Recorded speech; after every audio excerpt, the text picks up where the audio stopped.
ఇప్పుడైతే కోడి అయితే వండుకుంది, దాన్ని అయితే లేపుదాం. ఏ బాబు లే, ఏ బాబు లే లే లే. హాయ్ గైస్, ఈరోజు సండే ఫండే కాబట్టి ఈరోజు కోడిని అయితే తెచ్చుకున్నాం. ఈరోజు చికెన్ అయితే తినాలి, సండే కాబట్టి. చికెన్తో ఏంటి స్పెషల్ అంటే సొలై ఉంటాయి కదా, ఫెస్టివల్ బాగా చేస్తారు. సొలై మస్తు ఉంటుంది. ఈరోజు అయితే సొలై అయితే వండుతున్నాం. ఇప్పుడైతే ప్రాసెస్ అయితే స్టార్ట్ చేసేద్దాం. ఇప్పుడైతే మా డాడీ అయితే దాని కోడిని అయితే మంచిగా క్లీన్ చేస్తున్నాడు అనమాట. మొత్తం బోరు బిగేస్తుండో మంచిగా క్లీన్ చేసుకోవాలి. ఫస్ట్ మనం పసుపు గీట వాటర్తో క్లీన్ చేసుకోవాలి. ఆ ప్రాసెస్ అయితే అవుతుంది. మంచిగా క్లీన్ చేసుకొని తర్వాత ప్రాసెస్ అనేది స్టార్ట్ చేద్దాం.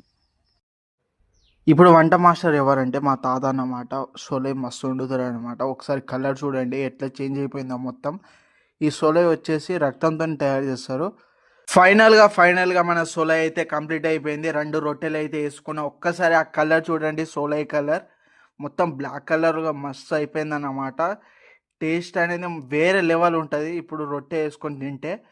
ఇది ఈరోజు వీడియో. ఐ హోప్ అందరికి నచ్చింది అనుకుంటా.